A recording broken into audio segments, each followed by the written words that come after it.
Bueno, la gente tiene una imagen del padre Hurtado como una persona muy activa, amigo de los jóvenes, de los pobres, que recoge niños vagos en la camioneta verde del Hogar de Cristo.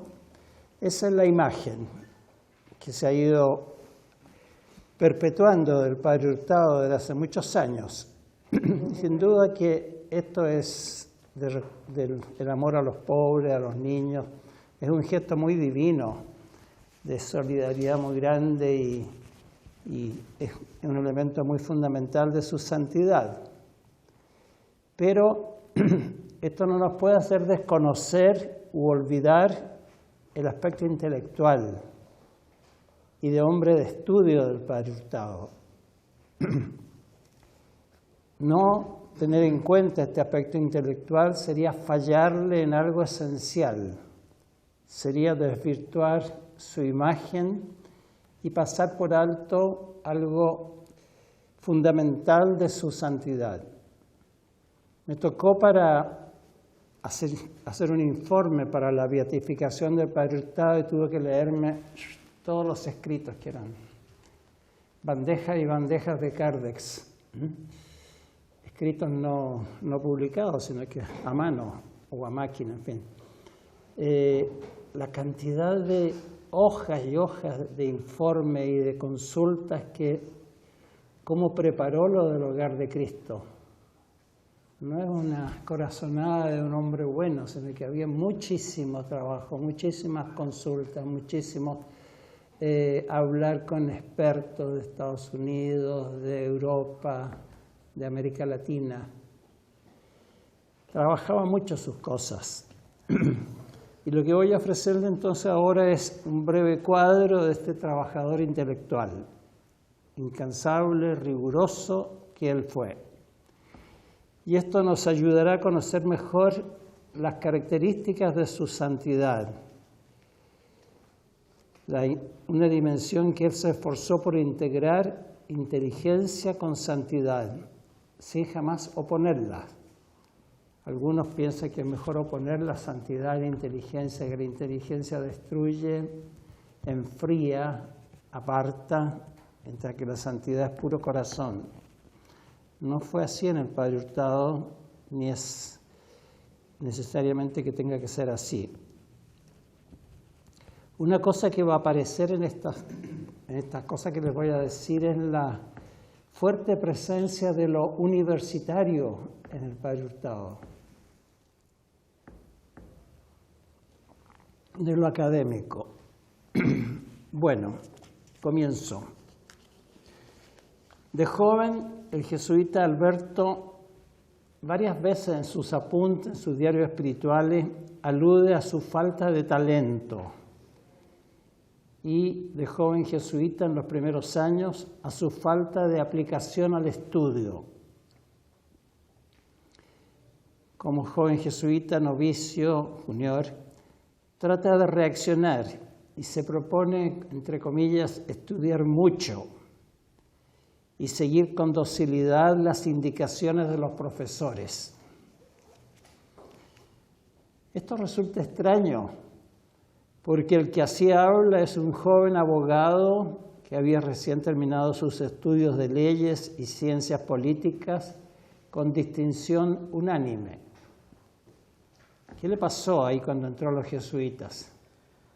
¿Qué podemos pensar de esa observación, falta de talento? Empecemos a recorrer desde el colegio.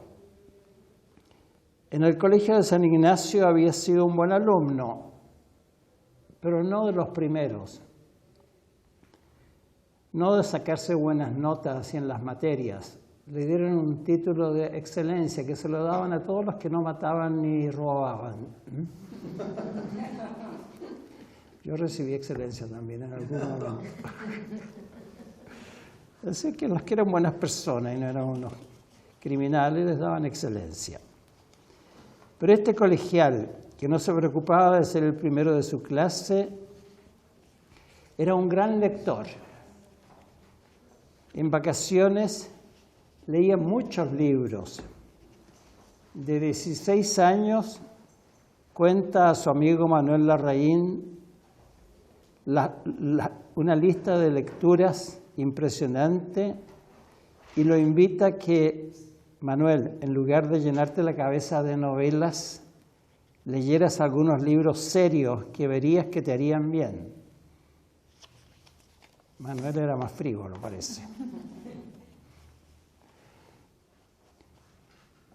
Como universitario, ya alumno de Derecho de la Católica, le dice a su amigo Manuel: eso de seguir solamente estudiando las leyes, yo lo encuentro ridículo. Fui a la universidad y vi que no había más de 3 horas de clases diarias, lo cual es una miseria. Eso en carta a Manuel.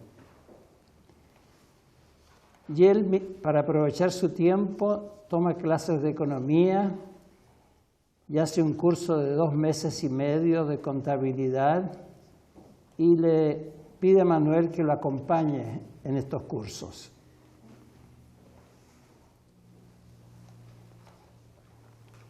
En leyes fue un alumno destacado, el tercero de su clase.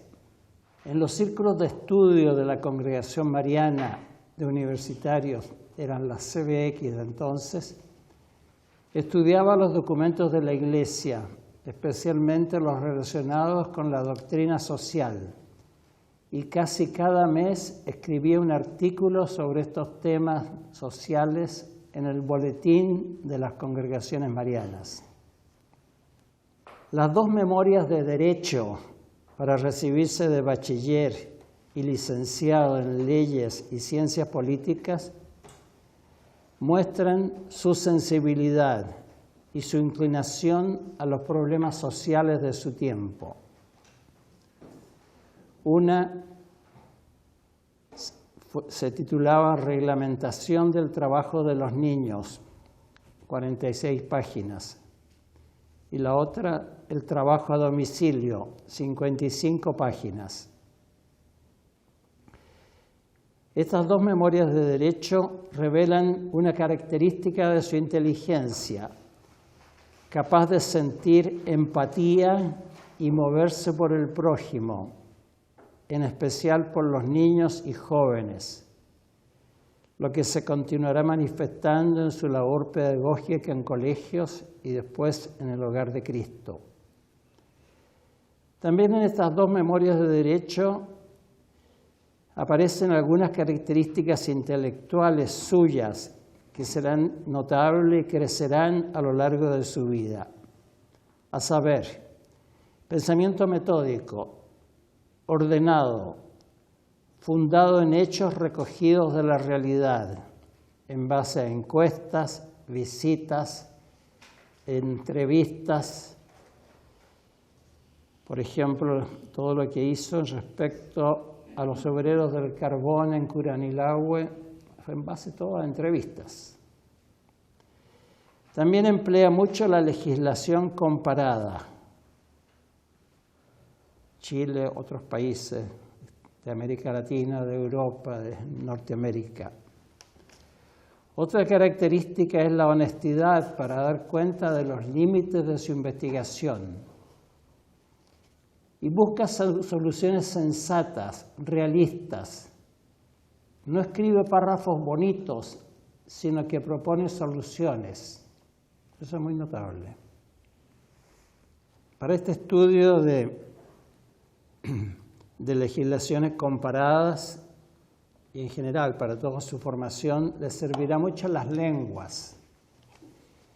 En el colegio había aprendido francés y le escriben cartas así de vacaciones de verano, le escribe a su amigo Manuel, que estaba en vacaciones por ahí por Puente Alto y que andaba a caballo y predicaba en francés, como 17 años, 18 años,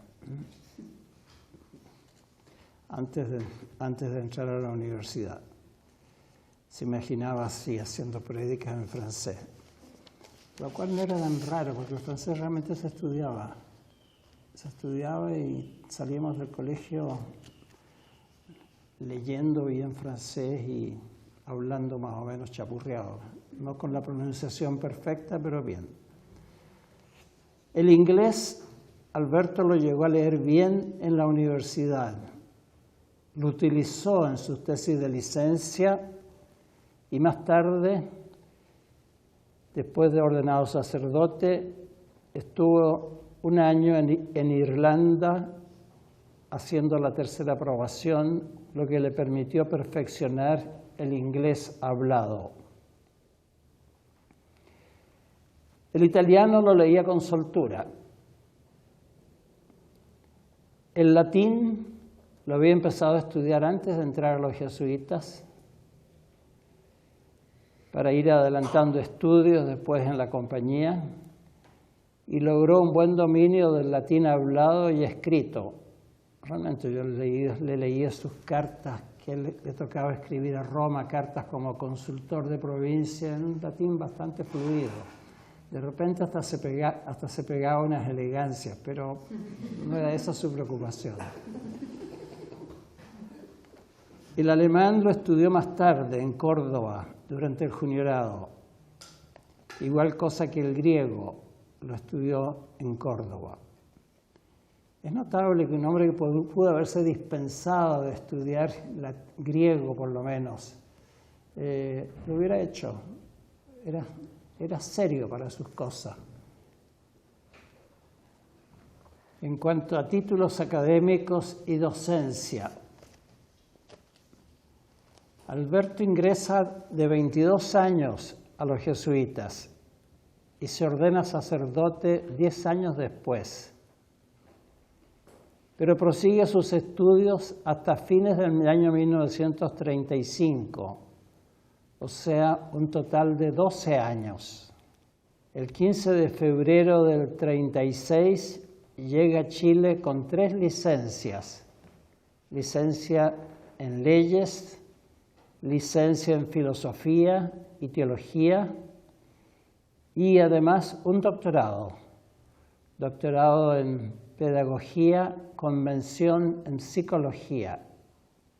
Y esa mención en psicología les significó estudiar mucho a Freud y a Jung y a Adler y a otros autores. Cuando llegó a Chile el 36, empezó una intensa labor como profesor docente en el colegio y en la Universidad Católica. Y eso de cumplir con la Universidad Católica y con el colegio, él lo veía como una obligación hasta el final de su vida, hasta que se enfermó realmente.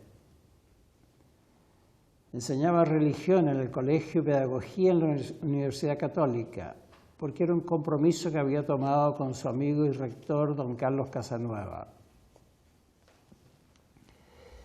Impresiona pensar que este hombre, que en Chile solo trabajó 16 años como sacerdote, haya vivido 30 años estudiando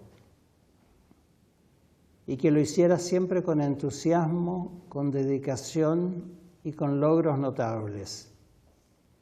Es algo que no podemos olvidar.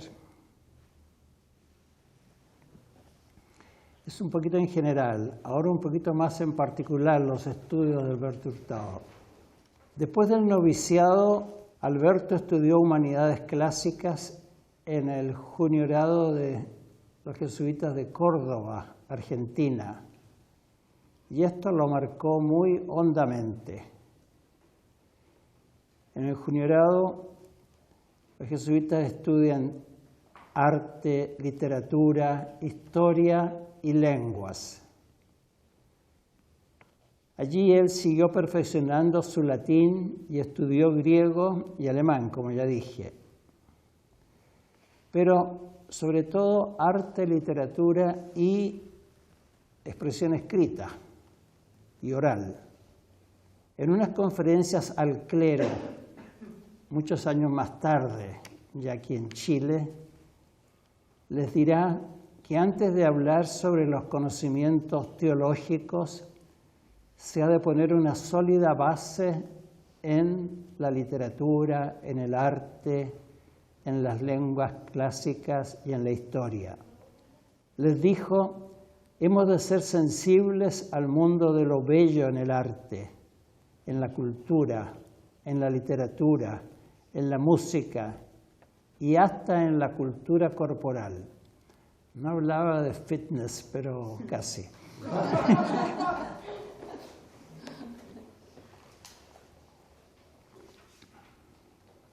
Con profundidad les añadía a los sacerdotes: el mal gusto tendrá consecuencias fatales.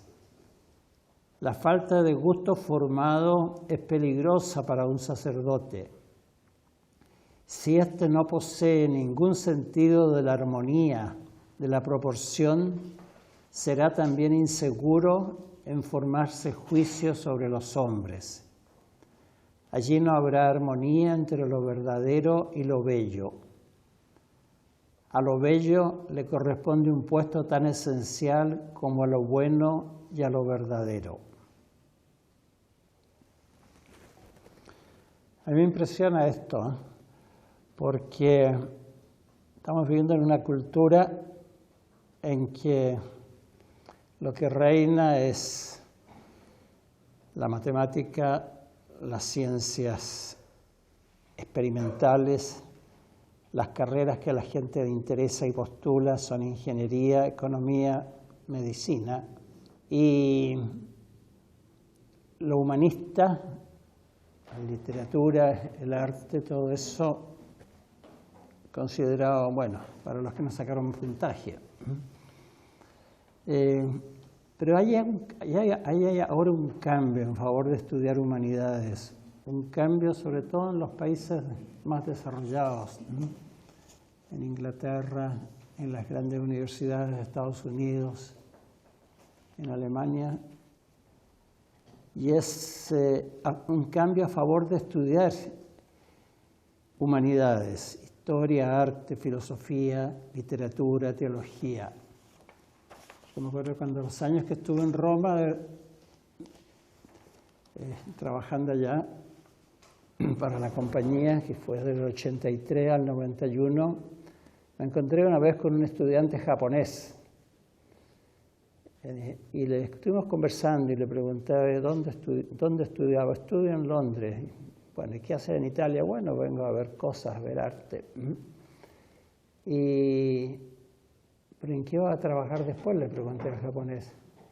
Bueno, en lo que la empresa me diga, pero la empresa me dijo: anda, estudia cualquier cosa menos lo que nosotros hacemos, porque eso te lo vamos a enseñar nosotros.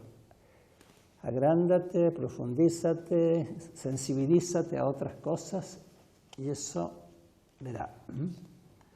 Hoy estaba leyendo por ahí grandes empresas como Google, como Uber, otras del Silicon Valley, prefieren contratar gente con cualidades blandas, entre comillas, formados en las humanidades, a otros formados en economía, administración y matemáticas.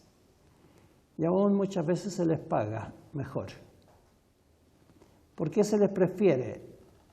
Porque desarrollan más la apertura a nuevos horizontes, son capaces de mayor empatía humana, mayor sentido crítico. El Padre Hurtado vivió eso, y no solamente lo vivió, sino que lo enseñaba. Era un convencido del valor del humanismo. No rehuyó, pese a sus años y a su título de abogado, a hacer un juniorado largo, de 2 años, 2 años y medio. Eso en cuanto a la primera etapa después del noviciado, que le llamamos en las humanidades. Enseguida, Alberto continuó su formación en España, en circunstancias internas muy difíciles porque estaba por estallar la guerra. Así que estuvo poco tiempo en España y de ahí lo enviaron a Bélgica, a Lovaina, a continuar estudios, donde estuvo desde el año 31 hasta el año 35. Lovaina era un centro intelectual de mucho prestigio en Europa y sigue siendo. Había un cultivo de las humanidades, un cultivo de la filosofía, de la teología y también de las ciencias experimentales. mucho sobre psicología, mucho sobre historia, que no es experimental, pero la ciencia más ligada a las humanidades. En Lovaina le tocó a Alberto tener profesores muy renovadores, tales como Marechal, que fue un jesuita pionero en el diálogo con los tres grandes idealistas alemanes, Kant, Fichte y Schelling, y la filosofía moderna. Otro gran profesor suyo fue el padre Emil Mersch, que renovó la concepción de la Iglesia como cuerpo místico de Cristo, alejándola de una idea muy jurídica, la Iglesia como una sociedad perfecta, que era la que predominaban anteriormente. Tuvo de profesor a Pierre Charles, otro jesuita que era un gran misionólogo, especialista en misiones. Yo recuerdo que de colegial vino Pierre Charles y andaba con el padre Hurtado por ahí, por los patios del colegio, y hablando algunas cosas de las misiones de África fundamentalmente. Otro gran profesor que tuvo fue Arturo Vermeer, un gran moralista. Alberto se zambulló con entusiasmo en ese medio y dejó fama de ser un muy buen estudiante.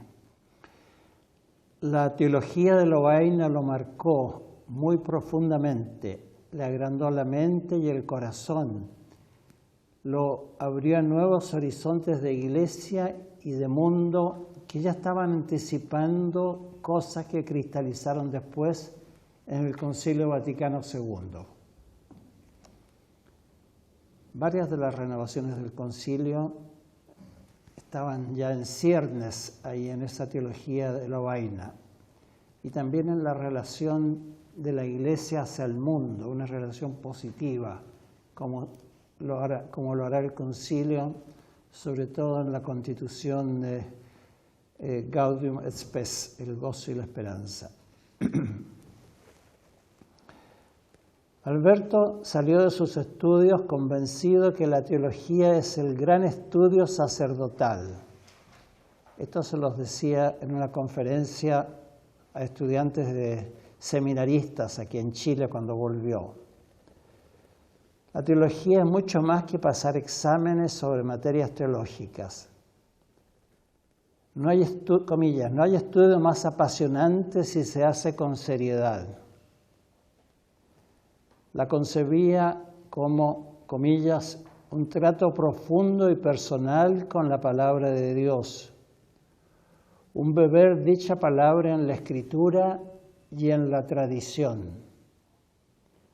Debe abarcar la vida toda a la luz de la revelación. Es la ciencia de Dios y la suma más alta del saber humano. Esta idea tan rica de la teología fue creciendo en Alberto hasta el fin de su vida. Podemos decir que nunca dejó de hacer teología. A medida que conoció nuevas personas, nuevos desafíos, nuevos autores, se metió en nuevos trabajos, renovó su teología y se jugó por llenarlos del Espíritu de Cristo. Se hizo más teólogo, más lleno de la palabra de Dios.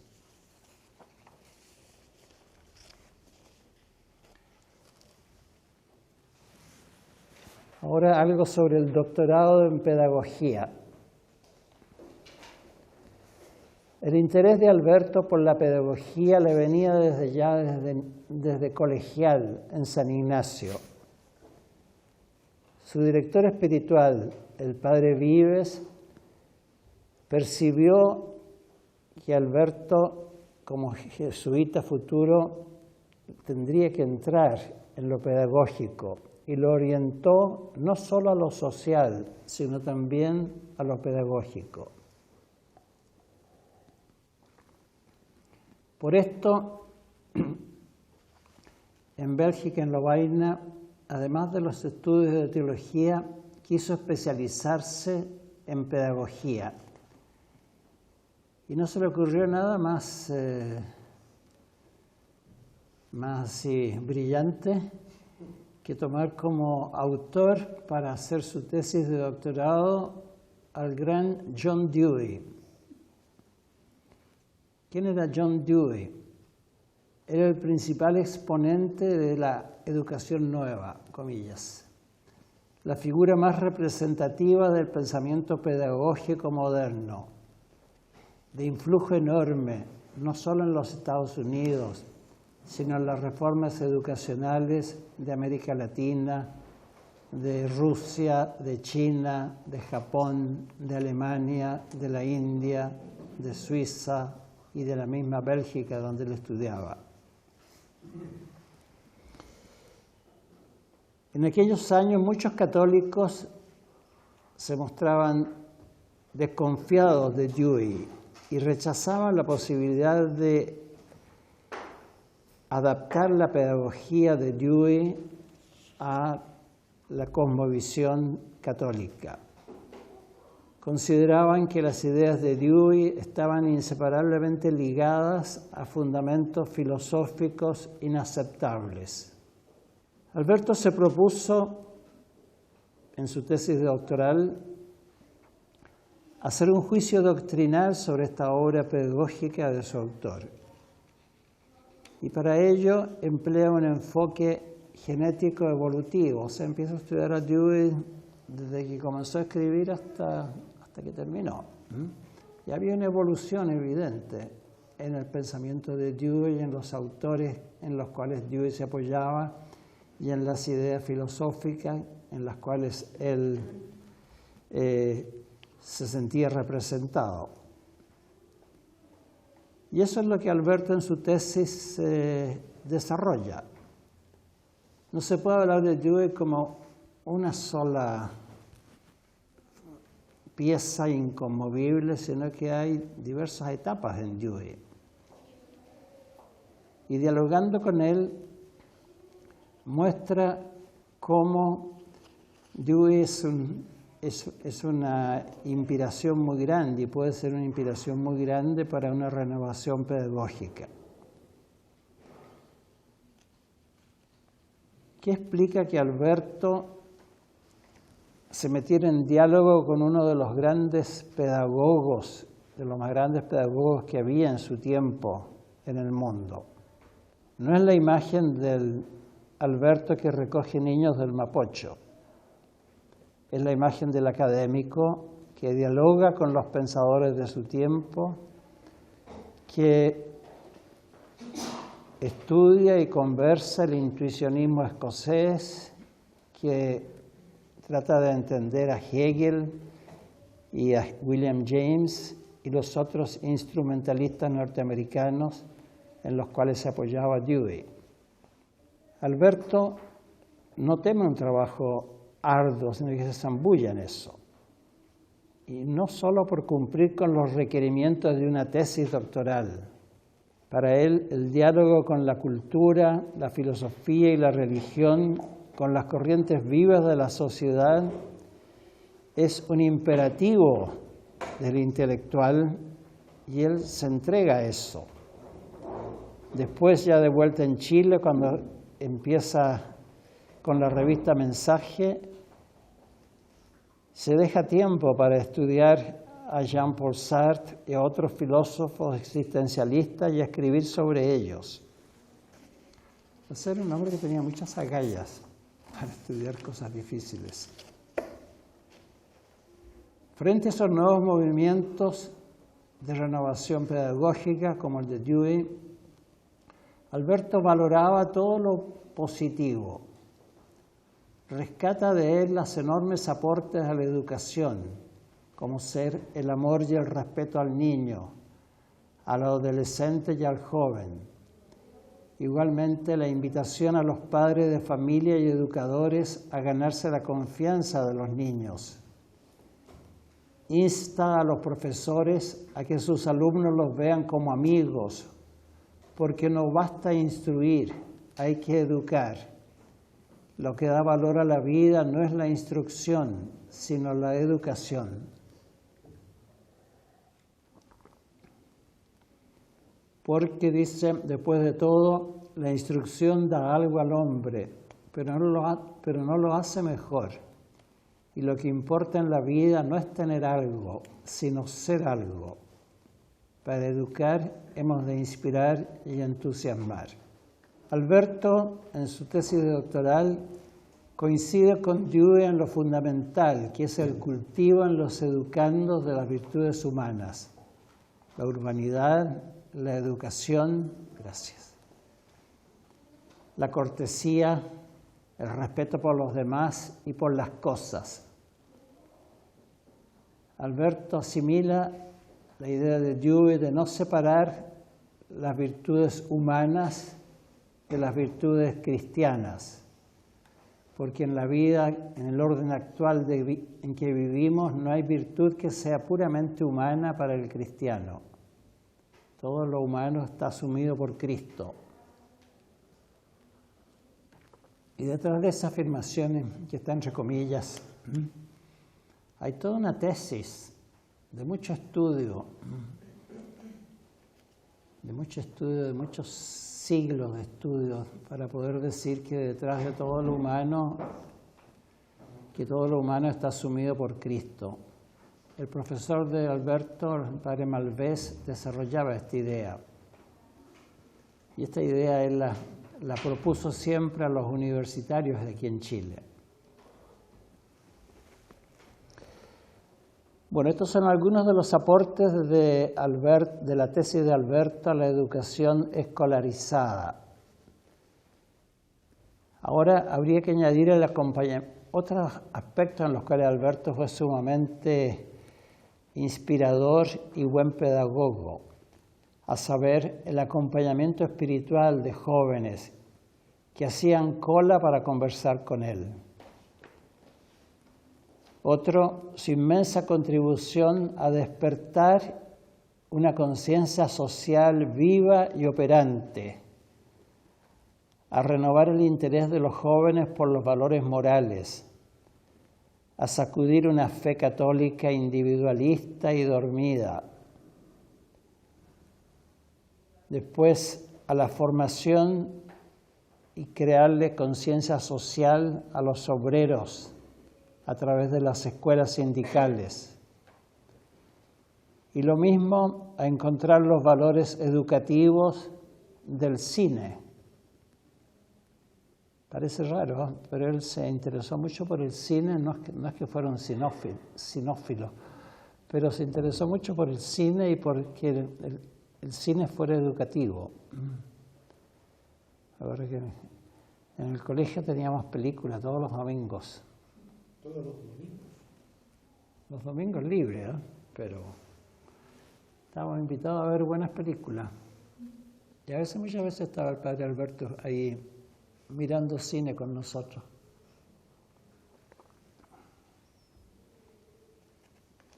Cada una de estas cosas que he mencionado, el Alberto Hurtado las vivió, las estudió, las escribió en artículos y libros y las transmitía en sus prédicas, en sus retiros espirituales y en el acompañamiento personal. Eso sobre lo pedagógico. Otro punto, su amor a los libros. De joven, ya dije, Alberto había sido un buen lector, no de novelitas rosa, entre comillas, como le escribía a su amigo Manuel Larraín, sino de literatura que le formaba el gusto y de libros serios, en una frase muy de él, libros serios, que lo marcaron en su vida. Bueno, este rasgo de amor a los libros, a leer y escribir libros, lo acompañó toda su vida. Él había escuchado una recomendación de un jesuita que él admiraba mucho, que decía que para entender bien un problema hay que escribir un libro. De hecho, en 16 años, aquí en Chile, escribió 12 libros, además de numerosos artículos, y varios de esos artículos después los retrabajaba y eran base de sus libros. Ya próximo a terminar sus estudios en Europa, se preocupó de adquirir los libros que necesitaría para su trabajo pedagógico y de formación de laicos. Con ayuda del Ministerio de Relaciones Exteriores de Chile, donde tenía un tío, que le dio una cierta representación diplomática, se las ingenió para conseguir que le regalaran una biblioteca especializada, la mayor parte en alemán, en ciencias de la educación y psicología. Esa biblioteca está por ahí todavía en alguna parte, debe estar o aquí en la residencia San Ignacio o en la Universidad Alberto Hurtado. Pero era impresionante, era toda una estantería, digamos, la mitad de esta pared llena de libros de pedagogía en alemán, en inglés, francés. Y en su oficina donde atendía a los jóvenes en el Colegio de San Ignacio, tiene un estante chico con unos 200 libros para prestar y un cuaderno donde anotaba quién lo sacó para que volviera. Generalmente uno iba a conversar con él y salía con 1 o 2 libros de tarea. Y ese era tema de una conversación siguiente. Otro párrafo dice, estar al día. Estar al día es para el padre Hurtado una obligación central. Tiene que orientar a muchos desde la sala de clase, desde el púlpito y desde la dirección espiritual y en los ejercicios espirituales. Recibe muchas consultas. Esta que voy a decir me consta. Nos faltan mamás jóvenes que lo consultan sobre la legitimidad del uso de progestágenos para regular la natalidad. Y él les tiene una respuesta sabia y bien fundada. Estoy hablando del año 1950. Yo eso lo sé por una de las mamás que hizo la consulta. Los obispos lo habían nombrado asesor nacional de la Acción Católica de Jóvenes y su palabra era escuchada con avidez por miles de jóvenes a lo largo del país y más allá de sus fronteras. La juventud estaba tironeada por diversas ideologías: el nazismo, el fascismo, el comunismo, el individualismo, la religión del pasarlo bien y la increencia occidental. Había mucha desorientación.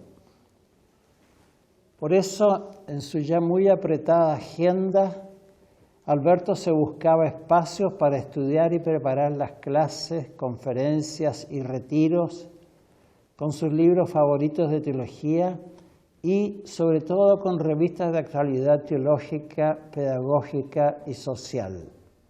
Revisando yo los apuntes suyos para la beatificación, me encontré con una clase que nos dio en mi último año de colegio sobre la religión en la Rusia milenaria. No fue sobre el comunismo, fue sobre la religión en la Rusia milenaria. Una clase enormemente bien preparada, la tenía toda escrita, y en vez de tronar contra el comunismo, nos mostraba horizontes muy bellos, fascinantes, de la religiosidad rusa, y en base a escritos de autores muy serios como Berdiaev y Bloch. Revistas. Seguía ciertamente unas 7 u 8 revistas de actualidad. Muchas las revistas francesas, la revista Etude de los jesuitas franceses y la revista La Vie Intellectuelle de los dominicos,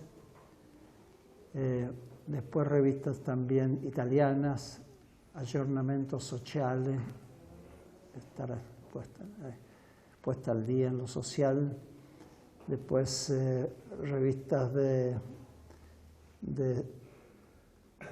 Roma, de los jesuitas de Roma, la Civiltà Católica de la Santa Sede, revistas de Estados Unidos, mucho seguía la revista América y otras revistas más teológicas como Theological Studies y así.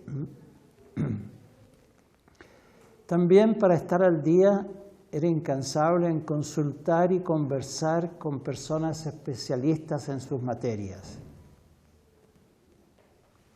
Cultiva amistades centradas en pensar la Iglesia, el mundo y el país. Entre ellos ocupa en primer lugar su amigo de por vida, don Manuel Larraín, este obispo inquieto de Talca, inquieto por el acontecer y los signos de los tiempos.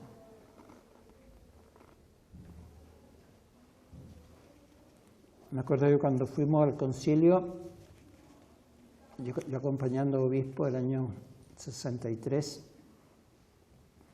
ahí en un avión en el aeropuerto nos se juntaron en un charter, obispos de Perú, de Bolivia, de Argentina, de Uruguay, se vinieron acá para tomar un charter y volar a Roma, economizar. Manuel Larraín andaba con el libro que era recién aparecido, Honest to God, honesto, honrado con Dios. Era un libro sí que hacía furor, porque era mostrar toda la gran crisis que teníamos delante de la secularización. Manuel lo comentaba y con otro obispo ahí en el avión, me acuerdo. Bueno, esas cosas, Manuel fue un gran interlocutor del padre Hurtado. Entre sus compañeros jesuitas conversaba mucho con el padre Pedro Alvarado, con Juan María Restrepo, que fue decano de la Facultad de Teología, y con Gustavo Weigel, otro jesuita que también fue profesor y decano de Teología.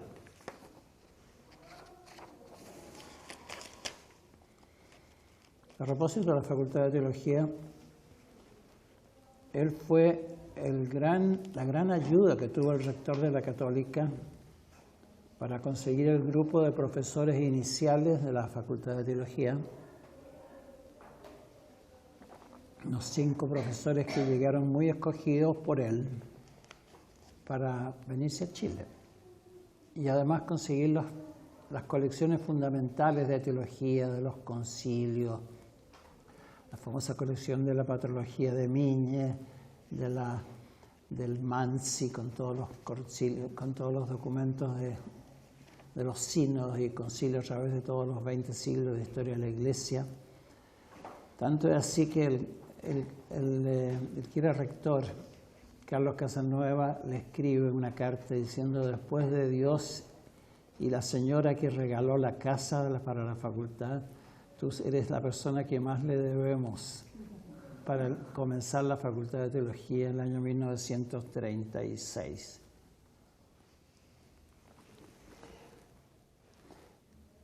Él hace viaje y pide viajar para abrirse a las nuevas ideas que están empujando a la Iglesia y al mundo. Ama las cosas de Francia, no por el novismo, sino porque Francia era pionera en ese tiempo. También con gusto sigue y le entusiasman las realizaciones de Estados Unidos, de la Iglesia Católica renovándose en Estados Unidos, después las cosas sociales de Italia y todo lo pedagógico de Alemania. Así se mantenía al día. Un ejemplo para mí muy significativo de su afán de informarse de buena fuente y estar al día es el viaje que a pocos días antes de tomar el barco de vuelta a Chile, tomaba un barco en Bélgica para regresar a Chile, toma un tren desde Bélgica hasta el sur de Alemania, hasta Feldkirch, a conversar con el padre Agustín Rösch, que era el provincial jesuita. Rösch, a quien los nazis lo llamaban el zorro, de Fuchs, el zorro, tenía la mejor información y redes de contacto sobre el nazismo. Y era como el vínculo secreto con el Papa Pío XI y Pío XII. Alberto se pegó todo ese viaje hasta Feldkirch para saber de primera fuente esto del nazismo, porque él sabía que a su regreso a Chile se encontraría con círculos católicos con un romanticismo filo-nazi. Y quería estar muy al tanto, no abrigaba ningún entusiasmo después de haber conversado con Rösch. Ya estaba por comenzar la persecución a los judíos y las cámaras de gas. Otra cosa típica suya,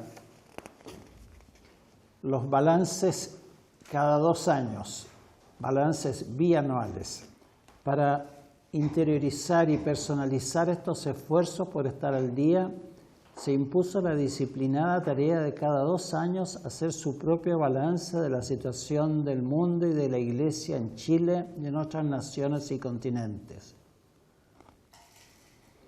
Su libro es Chile, un país católico, del año 1941, que remeció a la Iglesia de Chile.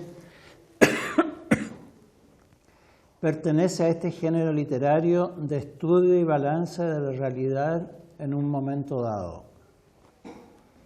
Lo mismo también el libro El humanismo social, de 1946,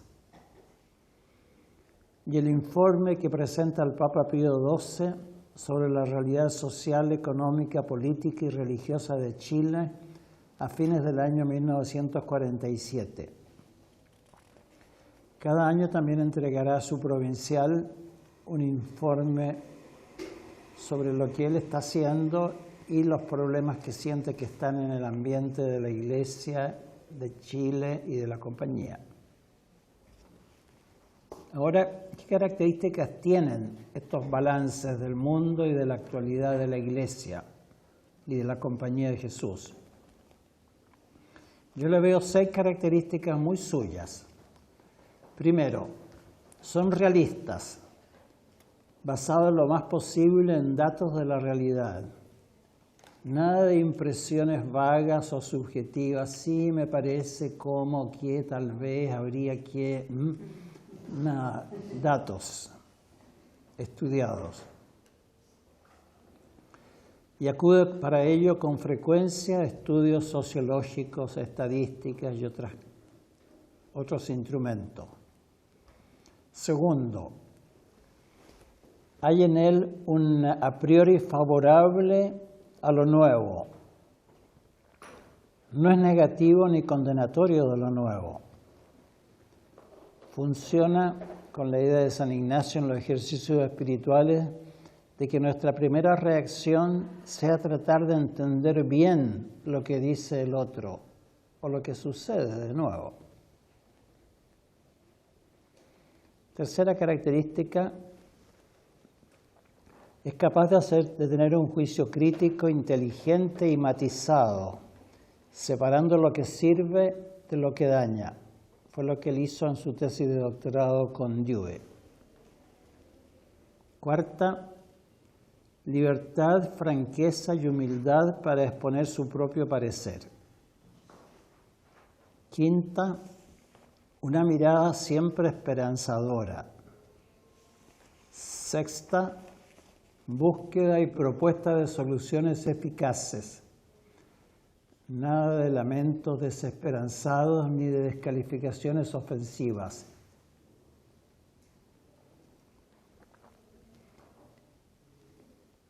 Era fuerte y para él lo propio del cristiano es construir, no lamentarse. Punto siguiente que yo tengo aquí es su preocupación y aporte en lo social. Este tema se los va a desarrollar más ampliamente el padre José Jurasek. Así que yo no no voy a entrar en ello, pero no puedo silenciar decir un par de cosas. Como lo hemos visto ya desde el colegio, Alberto tenía una marcada vocación social. La bebió de su casa y del colegio. Se la cultivó su director espiritual, el padre Vives. La profundizó en sus estudios de Derecho en la Universidad Católica. La puso en práctica acercándose a la miseria urbana de Santiago con la ayuda de 2 asociaciones a las cuales él perteneció, las Congregaciones Marianas, ACBX ahora, y las Conferencias de San Vicente de Paul. A través de ellas estuvo cerca y sirvió y se le movió el corazón con la miseria, con la gente más pobre y buscándole soluciones eficaces. Alberto era sumamente activo en visitar los conventillos de los más pobres de la ciudad y en tratar de buscarle soluciones. A lo largo de toda su vida es Cristo el que mueve a Alberto. Por esto vivió marcado por ayudar a los otros Cristos en sus dolores y carencias. Vivió marcado por los temas sociales. Jamás concibió la vida espiritual de los jóvenes como algo ajeno al trabajo en pro de los pobres, de los desmejorados o de las estructuras sociales injustas que hay que cambiar. En muchos ámbitos: educación, familia, economía, empresas, sindicatos, relaciones internacionales, paz civil y paz mundial. En su gran libro El humanismo social, lo primero que él hace es poner el fundamento del trabajo social del cristiano. Si somos cristianos, amemos a nuestros hermanos. El cristianismo se concreta en eso, amar al hermano, amar a Cristo en el otro. Es una frase de Bossuet que él cita: somos cristianos, esto es, amemos a nuestros hermanos. Quien renuncia al amor fraterno, renuncia a la fe, abjura del cristianismo, se aparta de la escuela de Jesucristo, se aleja de la iglesia. Esa es la actitud de corazón que dice Alberto que tenemos que cultivar si queremos hacer un cambio social, buscar tener un sentido social, una actitud profunda de reconocer a Cristo en el otro, especialmente en el necesitado, y que mueva a buscarle soluciones concretas. Comillas, si esta actitud no existe, se levantará una amarga protesta de quienes tienen riquezas y son llamados a participarlas generosamente. Aterrizando esto en Chile, el padre Hurtado dice: nuestro país tiene una inmensa urgencia de que un mínimo al menos de bienestar sea extendido a gran número de ciudadanos que hoy carecen de una vida que se pueda llamar humana. Hay que derramar educación, riqueza, valores espirituales, fe, optimismo, confianza en muchos que hoy desesperan del sentido de la vida. Habría que retraducirlo esto a hoy día, pero algunas cosas valen, ¿eh? Conclusiones finales. De lo expuesto, tomemos algunas características de este santo estudioso y que dio pruebas de poder ser un intelectual. Había en él un sustrato familiar favorable, una familia que apreciaba, sobre todo por el lado de su madre, por el lado de Cruchaga, que apreciaba el esfuerzo, el estudio y el servicio mediante el estudio. Tiene una personalidad generosa y apasionada, que gracias a la formación familiar austera y al apoyo del colegio, encausa ordenadamente y por caminos de superación y servicio a los demás. Alberto siempre decía que una voluntad fuerte se desarrolla ante la presencia de un ideal. Para él, este ideal fue Cristo, que lo llamó al sacerdocio en la compañía de Jesús. Ayudado por la oración, los sacramentos y el acompañamiento espiritual, fue creciendo en unión y entrega a Cristo y en deseos de servirlo. Yo estoy convencido de que el amor y el deseo de servir a Cristo total, al Cristo completo, al Cristo en los demás, al Cristo en el mundo, al Cristo en todos los momentos de la vida, al Cristo actuante, doliente, triunfante en los hombres y mujeres de hoy día, que ese ha sido el factor más marcante del desarrollo intelectual del Padre Hurtado. En miras al sacerdocio, Alberto se dedicó con esfuerzo al estudio y aumentó su capacidad de trabajo intelectual, alcanzando niveles de rendimiento muy por encima de lo corriente. Estudia con entusiasmo y constancia, rigor y método.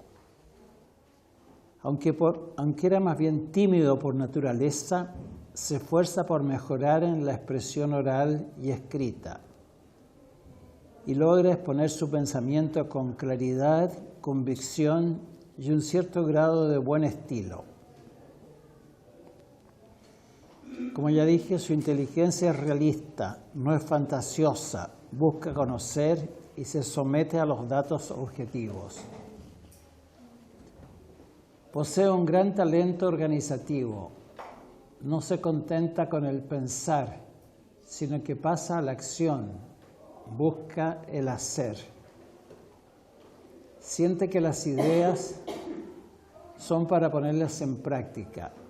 Esto es un rasgo muy suyo. Su inteligencia realista lo lleva a hacer la verdad por sus pasos. Es un pedagogo por naturaleza y por formación. La necesidad del hacer lo mueve a buscar colaboradores y a crear redes. La Acción Católica, las congregaciones marianas, la librería Splendor, que era la única librería católica que existía en la Alameda entre 18 y Castro, donde están hoy las Paulinas y las otras Paulinas que están en el lado sur de la Alameda, en el lado norte de la Alameda. El Hogar de Cristo, la Acción Sindical Chilena, buscar colaboradores y crear estructuras, redes. No siente haber hecho lo bastante antes de realizar todo lo posible. O sea, no es un intelectual teórico, es un intelectual que lleva a la praxis, que aterriza las ideas. Y cuando no puede más, entonces le encomienda todo a Dios para que él haga lo que sea su voluntad. Era amante de lo sólido, sin dejarse fascinar por la novedad. Era un hombre abierto a lo nuevo, a lo moderno. Se resiste a la afirmación de no hay nada nuevo bajo el sol y de que todo lo actual ya ha sido dicho por los autores antiguos, que es como la característica del flojo. Y en la línea de la inteligencia emocional posee un gran don de empatía, de escuchar, de adaptarse al otro, entrar en sus problemas, vivir desde dentro su situación interior, hablarle en su idioma y hablar en fácil. Hemos visto este rasgo en su acercamiento a la literatura y a la filosofía. Pero donde esto más relucía era en su relación con los demás. En frase de su rector en Lovaina, cuando manda un informe, como suelen los rectores terminados los estudios, mandar un informe al provincial del estudiante, que dice el rector de Lovaina, era querido por todos. De ahí hay otro rasgo de su inteligencia. Bien, hasta aquí.